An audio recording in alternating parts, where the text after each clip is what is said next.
A otimização de processos e recursos pode gerar não apenas economia em gastos, mas também aumentar os resultados conquistados. Fazer mais gastando menos agrada do financeiro ao marketing, além de ser o propósito básico de qualquer parceiro eficaz de comunicação. Eu sou Karen Novas e neste episódio nós vamos entender como investir com maior eficiência, o que nem sempre significa ter que investir mais.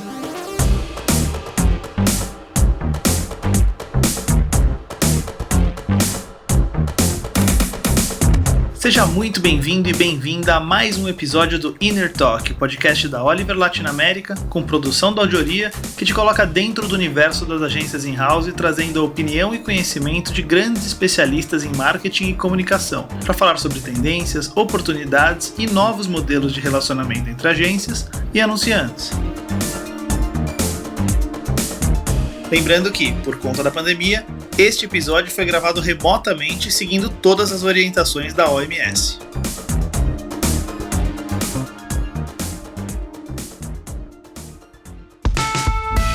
Em casos recentes, a Oliver mensurou aumentos significativos de eficiência em campanhas para diversos clientes, como Microsoft, Amil e Azul, mesmo com redução do budget anterior. Para entender como é possível fazer mais com menos, a gente conversa com o Fábio Pelin, diretor de operações da Oliver para a América Latina.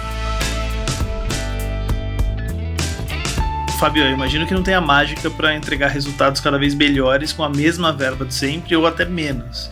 Mas tem uma fórmula? Qual que é o caminho principal para otimizar esse processo? Não tem mágica e eu acho que também não é um grande segredo. Eu acho que existe uma característica das operações in-house que ainda, de alguma maneira, se mantém, tem mudado, é uma evolução natural, mas vamos dizer assim que as in-houses começam normalmente numa parte mais de produção. Se mantém muitas vezes o modelo da agência de referência e a in-house vem para suprir uma necessidade muitas vezes que pode ser considerada como uma produção criativa. Algumas vezes uma replicação de algum material, de uma campanha, ou criação de campanhas menores, algo vinculado muito à performance, a um always on, e aí você começa evoluindo, né, no tipo de entrega que você está fazendo, e ele vai percebendo que ele pode fazer muito mais, que o time tem uma competência muito maior, e a gente sempre coloca um time com a competência muito maior do que a necessidade se apresenta,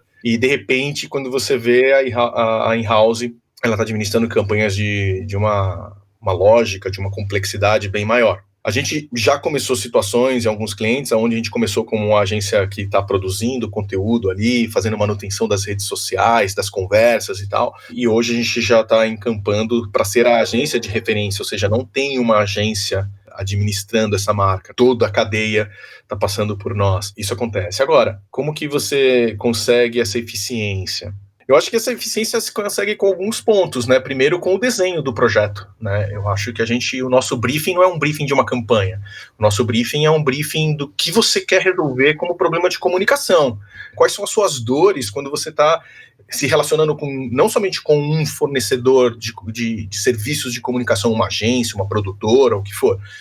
Quais são os seus problemas, o que você quer ganhar agilidade, o que você quer ter mais controle, essa é uma palavra muito importante, o que você quer ter mais controle na sua cadeia. Então, a partir do momento que a gente ouve essa necessidade, ouve essa tendência, nós desenhamos a nossa estrutura procurando eficiência nesses pontos. Então a gente já sai de largada muito mais eficiente do que as estruturas.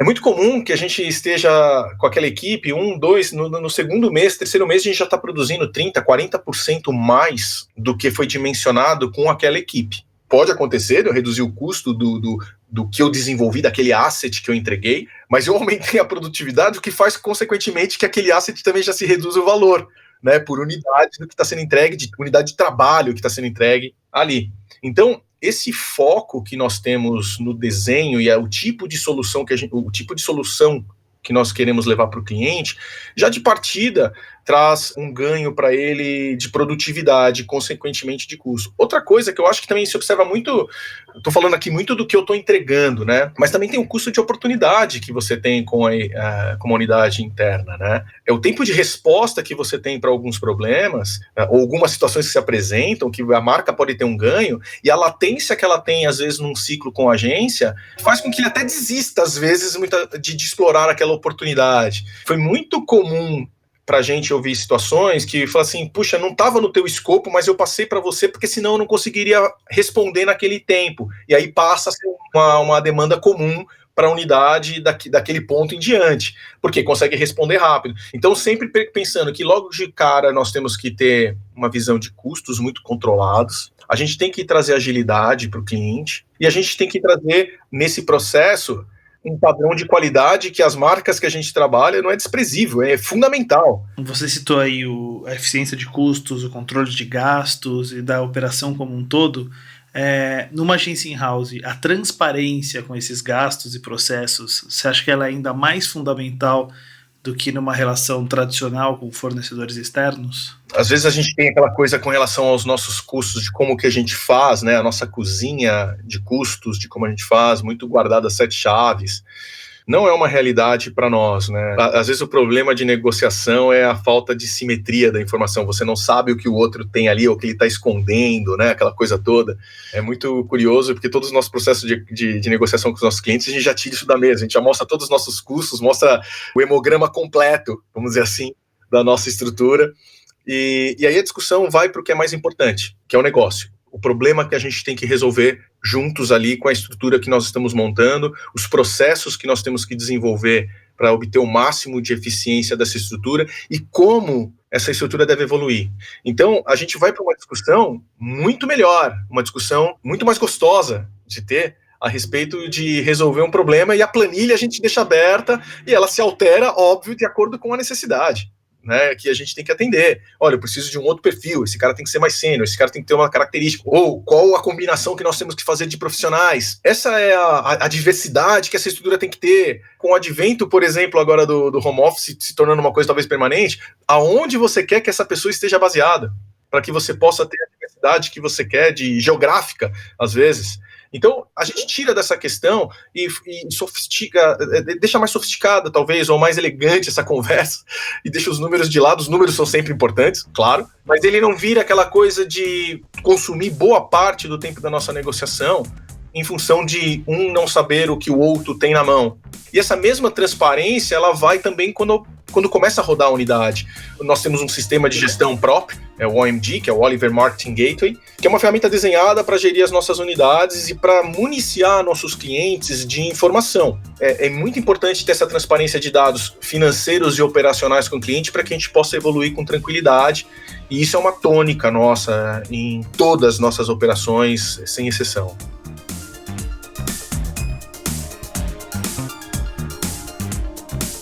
Com essa questão do sistema próprio e das demais experiências com várias operações, você acha que o fato da Oliver ser uma rede global, com diversos hubs interligados e maior escala que as operações in-house individuais, isso ajuda na negociação? Duas coisas aí. Eu acho que ajuda primeiramente em termos de conhecimento.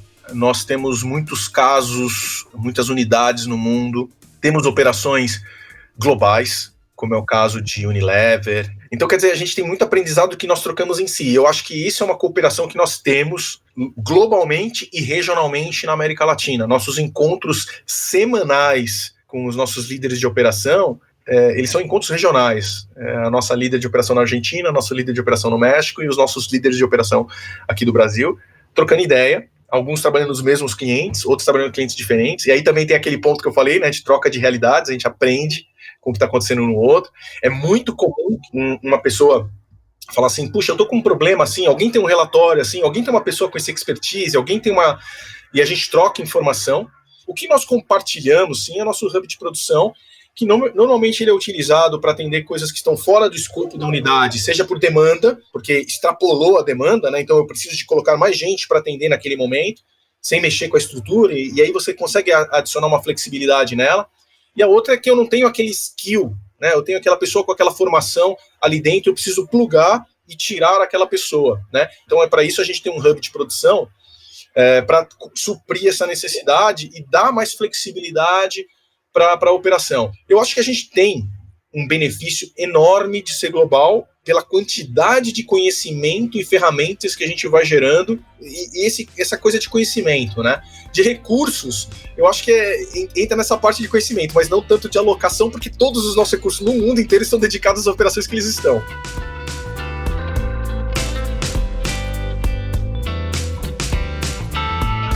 Cada vez mais os clientes acompanham não só os relatórios finais de resultados de campanhas, mas cada parte do processo, muitas vezes em tempo real.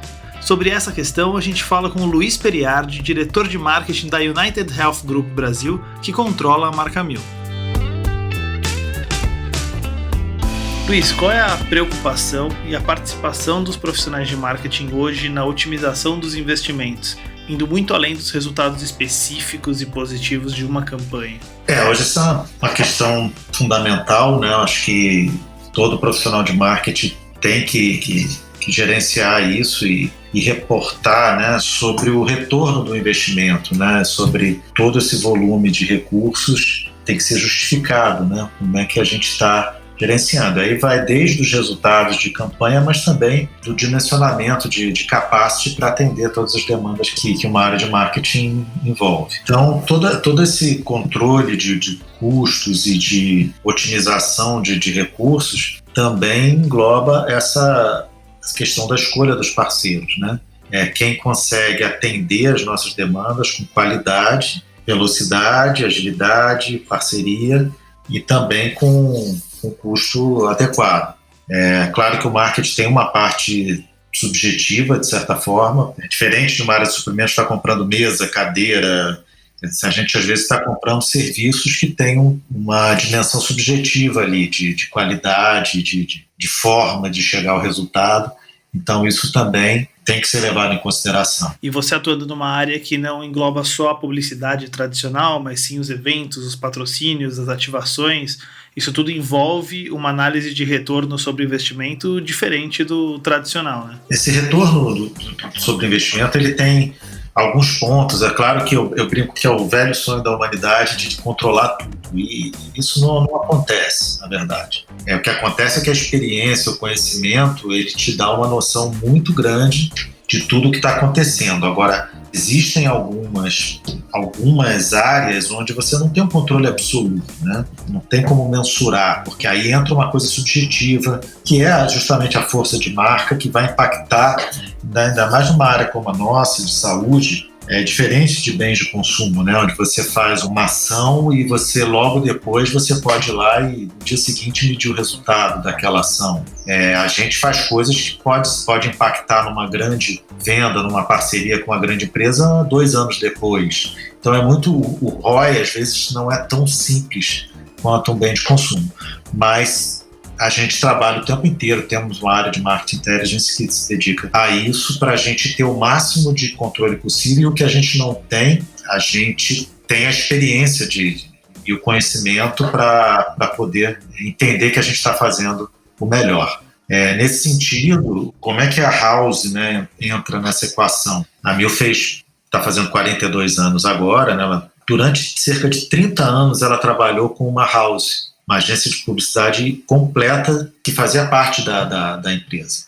E eu fiz parte dessa house durante talvez 20 anos. Fui diretor de criação dessa house, então eu conheço muito bem esse lado. E a Amil sempre viu nessa questão de ter uma house uma vantagem competitiva muito grande, porque você tem profissionais que conhecem a empresa, que ganham uma agilidade imensa por conhecer a empresa, não tem aquela rotatividade de agências. Quando o United Health Group chegou, a gente decidiu mudar o modelo, deixar de ter uma house e passar a trabalhar no modelo mais convencional, né? Vamos chamar assim, com um departamento de marketing, contratando agências externas. E uma coisa que fica muito clara é que, principalmente quando a gente fala de BTL, né, o Below the Line, é muito sofrido, é muito desgastante a relação com agências externas, qualquer que seja, ou pela natureza do processo, né? Eu costumo dizer que, como a gente viveu o outro lado, quando apareceu uma solução como a Oliver, a gente ficou muito interessado. Se você pensar no dia a dia, você tem um analista de marketing que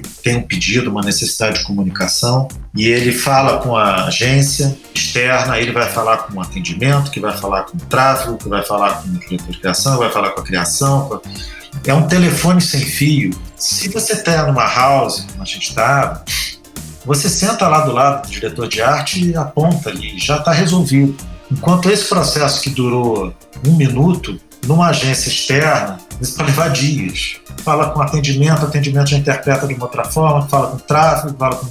Quando volta, não é nada daquilo. Aí tem que voltar de novo, entrar naquele processo, na fila. Então é muito desgastante. Isso vai gerando desgaste em todos os envolvidos, para a agência e para o marketing. Ou seja, nesse caso não é uma questão de economia direta de recursos, mas sim de um processo otimizado que traz resultados melhores. Falando de custo, não é que o custo seja mais baixo, mas se você pegar, se eu consigo fazer 900 peças com aquele recurso e no outro que é todo travado, telefone sem fio desgastante, eu consigo fazer 700, quer dizer, isso no fim do dia é custo. Então a Oliver ela conseguiu encaixar essa questão de a gente ter as vantagens de uma house, que a gente conhece bem, com a vantagem de ser um custo de marketing, não é um custo administrativo, é um custo que, como se a gente tivesse uma agência fora. Então foi esse raciocínio aí que levou a gente a formar a parceria com a Oliver. A tentativa de união do melhor dos dois mundos, né? Exatamente.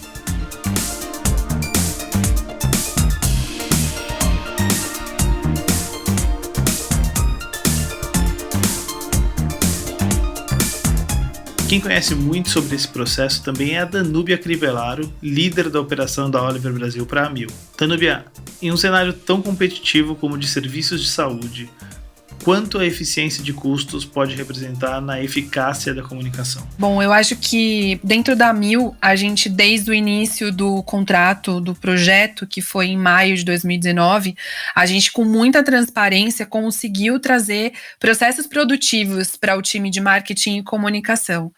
Processos produtivos que, a princípio, a gente entregaria 400 peças por mês, hoje a gente entrega quase 1.000 peças, e a gente vem numa crescente aí de eficiência, e quando precisa de mudanças de rota, por exemplo, como a gente teve numa pandemia, isso acontece de forma muito rápida. Nosso time conseguiu, em semanas, se adaptar para novas demandas, para um novo volume de demanda por conta desse cenário de pandemia, sem custo adicional para o cliente e mantendo produtividade e qualidade nessas entregas. O mercado de saúde ele é impactado por qualquer grande mudança do mundo e acho que uma pandemia é a maior delas nesse sentido.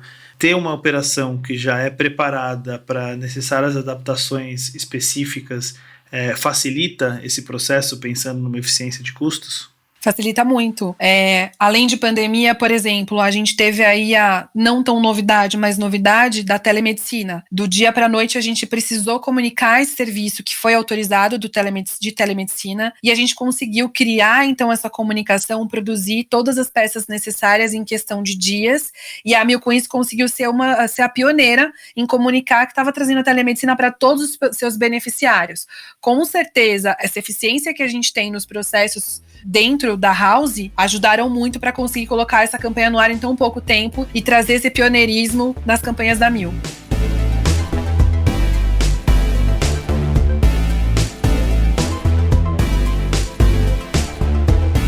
Se todos os departamentos estão mais participativos no controle e otimização de gastos, quem mais agradece ainda é o financeiro. O Francisco Garcia, diretor da área na Oliver para toda a América Latina, destaca como uma maior consciência de todos os envolvidos em cada processo junto ao cliente garante melhores resultados no fim do mês.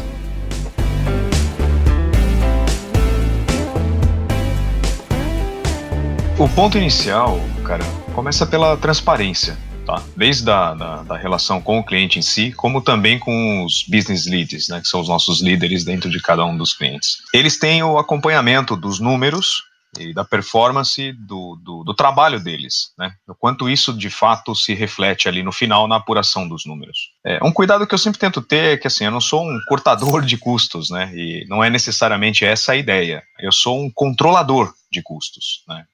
Uma coisa que foi muito bem recebida na Oliver e no processo da in-house foi a questão de a gente tentar saber com antecedência quais são os possíveis impactos, né, através de solicitações de purchase order, por exemplo, que é uma coisa bem simples, mas que tem um impacto tremendo depois no final na questão de controle e conhecimento. Eu acabo não sendo surpreendido, né, por notícias indesejáveis ali no final do segundo tempo. A partir do momento que o pessoal começou a perceber, né, o impacto positivo que isso tem e o quanto isso se reflete na performance de cada uma das houses que a gente tem, a coisa começou a andar super bem. Tive uma grata surpresa das pessoas gostando, né, do processo de acompanhar os números, porque não é necessariamente uma responsabilidade total sobre os números financeiros, eles têm o meu apoio, obviamente. Assim, é um novo skill, né, que parece que pegou. Então, hoje, honestamente, eu não preciso nem controlar muito, assim. De fato, os business leads têm uma liderança total e completa sobre esse aspecto.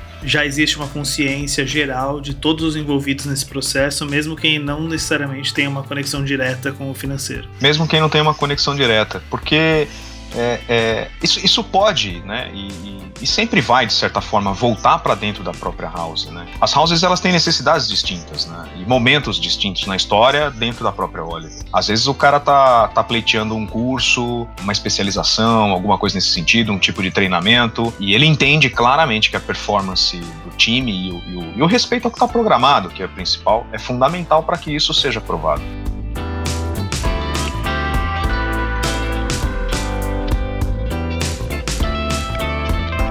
Nessa relação você enxerga também uma proximidade maior entre o financeiro da agência in-house, que está literalmente dentro do cliente, com o próprio financeiro da empresa, do que seria na relação de uma agência tradicional? Bastante. Esse ponto é super relevante, porque o financeiro do cliente em si, ele acaba sendo um pouco mais operacional, é uma discussão um pouco menos estratégica. Essa discussão financeira estratégica, ela acaba sendo com o próprio departamento de marketing do cliente. E aí você tem inúmeras economias no relacionamento da house, assim, são várias, desde as diretas, a manutenção do parque de informática, por exemplo, que é minha responsabilidade, tanto no aspecto físico, né, das máquinas em si, como dos softwares também, garantias, seguros, servidores. Isso tira um peso grande de responsabilidade do cliente, passa para a agência. E você também tem as economias indiretas, né? Difícil de mensurar, mas elas são bastante relevantes para o cliente. Como, por exemplo, o cliente tem um espaço de trabalho ali dentro, talvez que esteja inutilizado. Ao ter mais pessoas ali dentro, eventuais reports, né, multinacionais, às vezes, você consegue ter uma relação espaço-funcionários um pouco maior, e melhor, né, no report. Você tem o time da Oliver negociando, por exemplo, fornecedores para prestarem serviço para os clientes, seja através de repasse ou até diretamente. O funcionário da Oliver, ele é o cliente nesse momento, né? Literalmente. Então ele está defendendo todos os interesses do cliente ali e é ao vivo, né? Então você regula isso ao vivo. Não tem como escapar. E aí a gente volta ao início, né? A questão da transparência. Isso se traduz 100% em todas as negociações e quando a gente vai para uma mesa discutir número. Questão de hora extra, questão de advogados, questão de abrir uma linha de comunicação com o departamento de recursos humanos. Tudo isso tem um custo, óbvio, financeiro. Difícil de mensurar para o cliente quanto ele economiza nisso, mas sem dúvida é uma economia gerada claramente por termos a operação in-house, né? Ela tem uma aderência muito grande.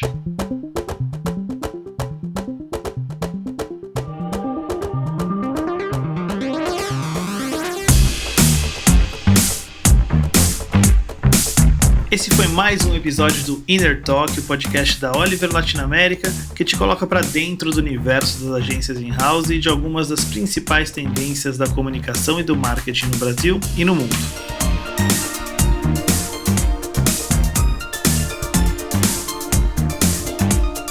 Aqui a gente descobriu um pouco mais sobre os benefícios financeiros e da gestão de recursos que uma operação in-house pode oferecer, ouvindo profissionais da Oliver como o Fábio Pelim, diretor de operações para a América Latina, a Danúbia Crivellaro, líder da operação da Amil no Brasil, e o Francisco Garcia, diretor financeiro da Oliver para a América Latina, além do Luiz Periardi, diretor de marketing do United Health Group, que controla a Amil.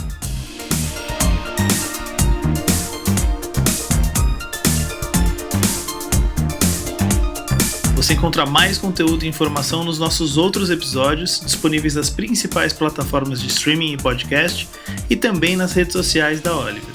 E se quiser saber ainda mais sobre os benefícios que o in-house pode trazer para a sua empresa, acesse oliverlatinaamerica.agency.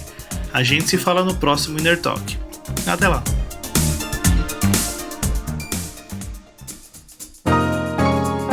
Este podcast contou com a direção e produção executiva de Risa Soares, roteiros de Pedro Damasio e Karen Novas, edição e sound design de Luiz Felipe Lamusse e trilha original de Frederico Eleodoro. Inner Talk é mais uma produção Audioria.